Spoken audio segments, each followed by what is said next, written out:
nervous. And before I get going, and before my nerves like really make me start shaking too much, I need to acknowledge and thank some of the beautiful human beings that have made this possible. So first of all, I'd like my mom to stand up.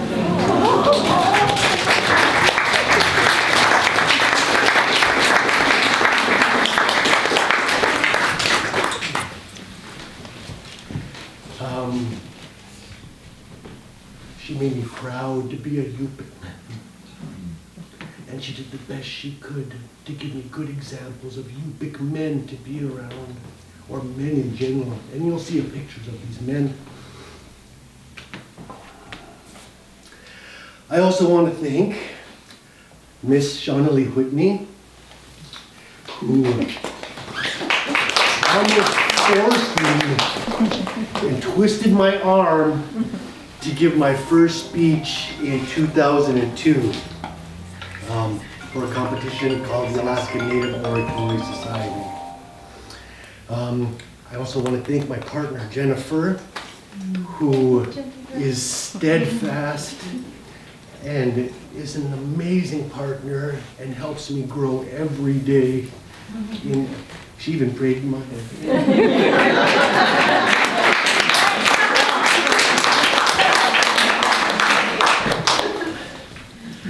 My coworker Bridget made the program that you are all holding, and I want to thank her for welcoming me to Cooking the Keeper and like being a really good friend and being a really fun gal.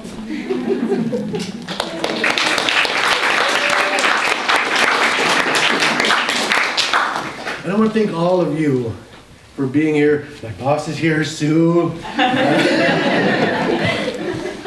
And Satchel and all of our coworkers are here, and I like so much love in this room. Scott came all the way from Seldovia, came over the water to come here.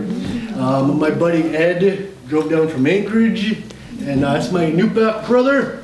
Woo. So thank you all for coming here today. Qanemcikangqertua. I have stories to tell. And the first one I wrote in college for a professor named Andy Wong. And when I wrote this, his motto was dig deeper, dig deeper. And unapologetically, the title for this piece on my computer was Dig This, Andy. I think there was an expletive in there too. So I wrote this, and it had kind of a weak ending. And I spruced it up a little bit after Shauna Lee was like, you need to compete in this thing. So you can come in. You can come in. Oh, they're waiting for somebody.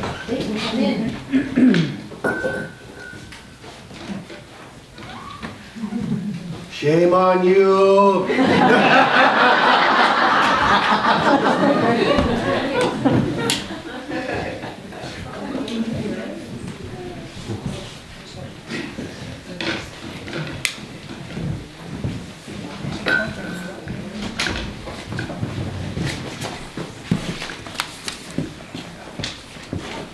So where was I? So I remember, I'm good.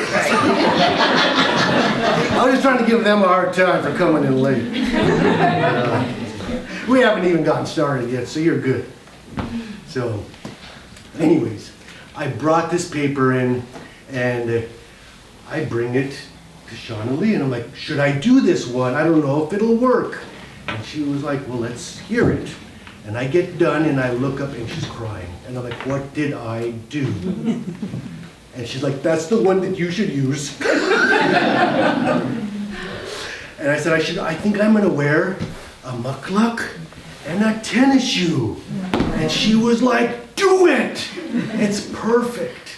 It's about being a half-breed. and it's called A Glimpse into a Tannish Brown Soul. And so I wore my Aniak half-breeds hoodie because this used to be a term of you half-breed. Now I have it tattooed across my back because I'm proud of it. I'm a worldly human being. I have like 7 different genetic ethnicities inside me, and I love every part of it. It's me. I'm all of these things. But at the time when I wrote this, I was angry. I was 20-something, and I had been pulled over a bunch of times for bullshit. So, here is a Tannish Brown Soul.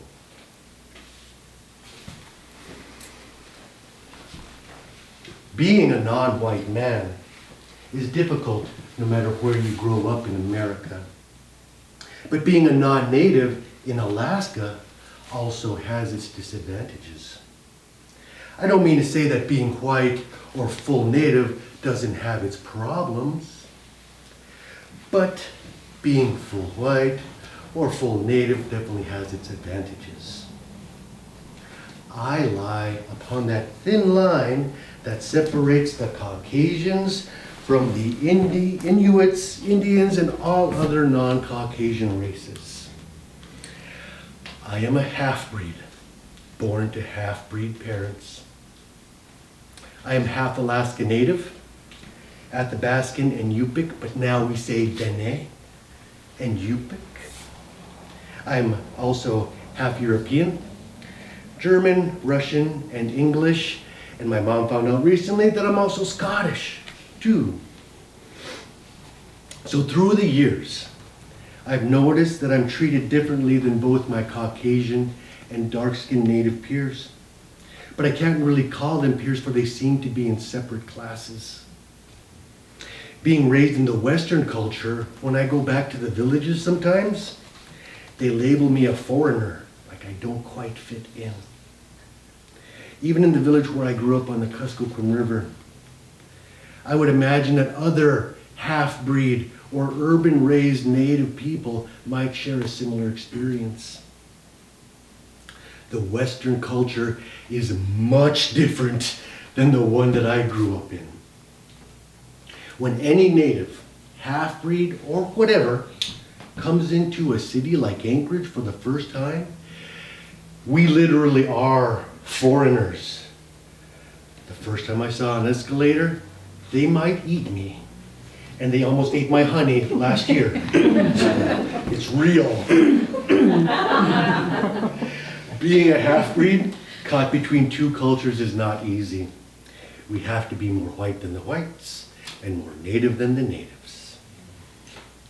In the early 80s, racism was still a major part of being in rural Alaska, probably all of Alaska, but this is where I grew up.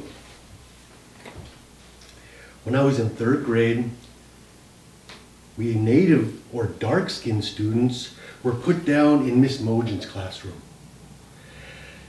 And I told my mom, I went to, like, I'm in this classroom with this person, and like, well, where's David? Where's Ryan? And these are teachers' kids. And like, these are your best friends. And my mom went down to school, and they're like, how come my son is not with his friends in Miss Ballet's class? And later that week, I was in Miss Ballet's class with the rest of the lighter complected kids. That room was white. I mean, white floors, white walls, white ceiling. Most of the kids were fair.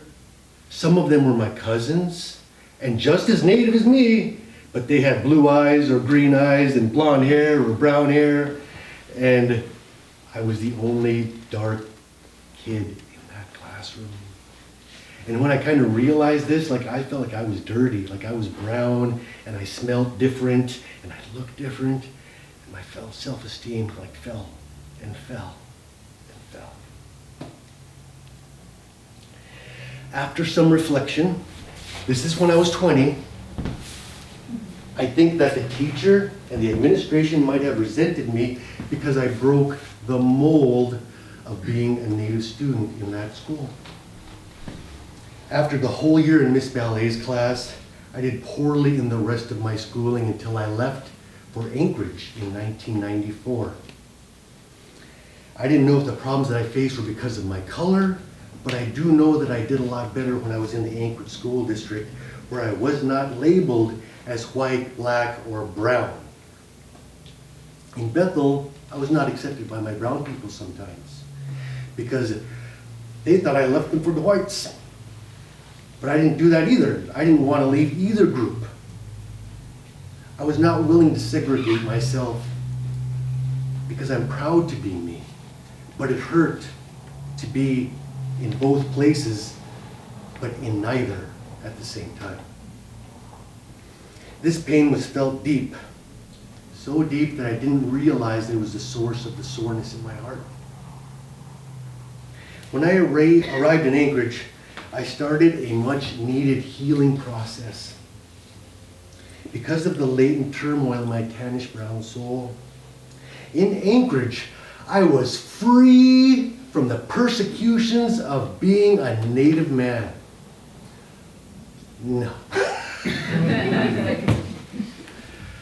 That summer of 1994, I was homeless. And there was a McDonald's on 4th Avenue.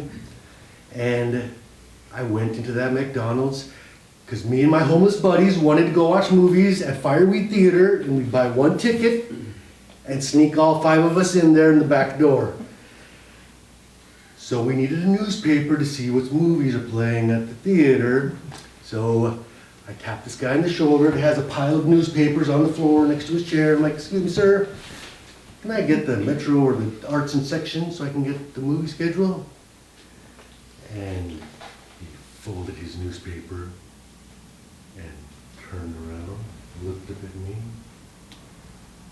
looked away, said, "I don't want anything in my possession to be sullied by Native hands." Like, what the hell does sully mean? It didn't feel good. But I learned what sullied meant, and I used the word today. So, after I completed high school and returned to Bethel in my hometown of Antioch on the Kuskokwim River, I noticed that I suffered from another form of prejudice, and that's being an outsider. Since I had spent so much time in Anchorage and in Bethel, kind of away from my culture and my river and my land, it seemed like my uncles kind of looked down on me when I would be on the river and treat me like I wasn't able to pull my own weight or pull up the boat or pack enough fish or carry enough water. And so I had to prove myself over and over. In this story, I combine 2 uncles, both of whom have passed. But in the first story, it's the last day of moose hunting season. It's in August or so on the Kuskokwim, and we're going up the Antioch River. And we're going along, we come around a bend, and we see a moose up on the berm. And I go, "Oh, it's a bull. We're gonna go after it." So we guns the engine, we're saying, "Wah!" And we're going up, and we come around the bend a little bit more, and I get up on the bow, and I put my foot up, and boom! He hit a sweeper. And I shot. And I thought I might have shot myself, or the boat, or the moose, or I didn't know what I shot, but I'm scared. And I'm like, "What happened?" Like, da-da-da-da. And he comes up like, "Did you shoot a hole in my boat?" And I'm freaking out, and my shin hurts because when he hit the sweeper. So, years later, my uncle comes to my mom's house and she has him read this paper that I wrote. And she goes, "Auntie Muffet, I think this was me." And so I talked to him, he was like, "Did you write about me?" And I was like, "Yeah, that was you. And I'm sorry."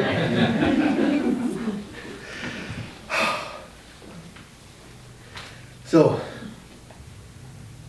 my Uncle Calvin, I went back later, and he goes, "You can borrow my boat." And I hadn't been on the river in a long time. He's read this, and he let me ride his boat, and I never hit bottom. So this next story, I combined uncles. This is my Uncle Kenny, and we call him Uncle Doodoo. And my dad is Nukashpak.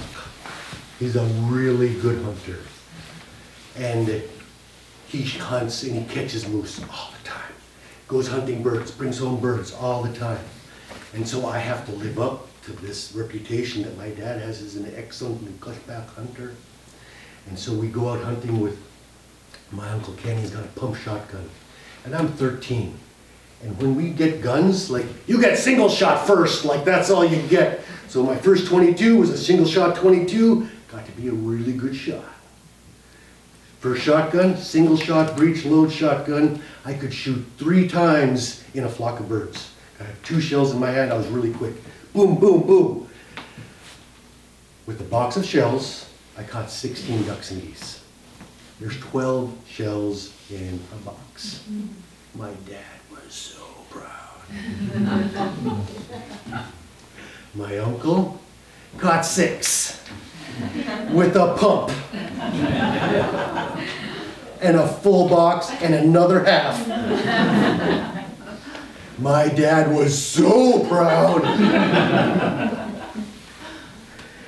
Proving myself to the white community has not been as easy. To this day, as a 20-year-old young man, I'm not seen as a good citizen or even a law-abiding one. On June 12th of 1997, I was pulled over for bald tires while driving down the Glen Highway at 40 miles an hour. Can you see bald tires at 40 miles an hour? I don't think this guy could either. But I wasn't even ticketed, but he wanted to pull me over for something. And I knew why. Because I fit a stereotype. Young, brown kid in a flashy yellow car. It was a Geostorm. We called it Newprin. Little, yellow, different. So, I've been pulled over so many times for menial things, like not having my license plate mounted correctly, or for pulling into the middle lane instead of the left or the right. One of these incidents that stands out to me was on one of my best friend's birthday. His name is Gary Harrison. He has also passed. He was one of my best friends. On September 24th of 1996, we're going to Gary's birthday, and we call him Grease Lightning. And he was always snapping his fingers. I think it was his 17th or 18th birthday. And we're on the west side of town. I think we're probably buying weed. I don't know. But we're gonna go and pick up Gary afterwards and meet him at Pizza Hut on Diamond. And so we're on Minnesota and Spenard. We're on the Spenard, keeping up to Minnesota. And I look over, because I'm in the left or go straight lane. And I look over to my left and we pull up right next to a couple. And I'm like, shit, he's gonna pull us over. And I look over and he looks at me and I'm like, hey guys, put your stuff away. We're about to get pulled over. And so light turns green, I go, he comes right behind me and pulls me over right on 36th and Spenard right there. And he said that the reason he pulled me over was that there was a piece of tape for my right rear indicator. Somebody shot it with a BB gun or got hit with a rock or something. But a little tiny piece of clear white light was coming out, and that's illegal. I was wondering how he could see that when he was next to me and decided to pull me over. Like, that didn't make much sense. However, that was the only thing I was ticketed, was that little peeled thing. So as a half-breed, I walk between two worlds. If I'm not careful, sometimes it feels like that line could cut me in two. I wouldn't have it any other way though. I've had a lot of struggles. At times I believe that it might tear me in half because I refuse to lose any part of my half-breed self. I will never let anyone belittle my existence because I know that I'm as good as any white man or rural native, and all humans are created equal.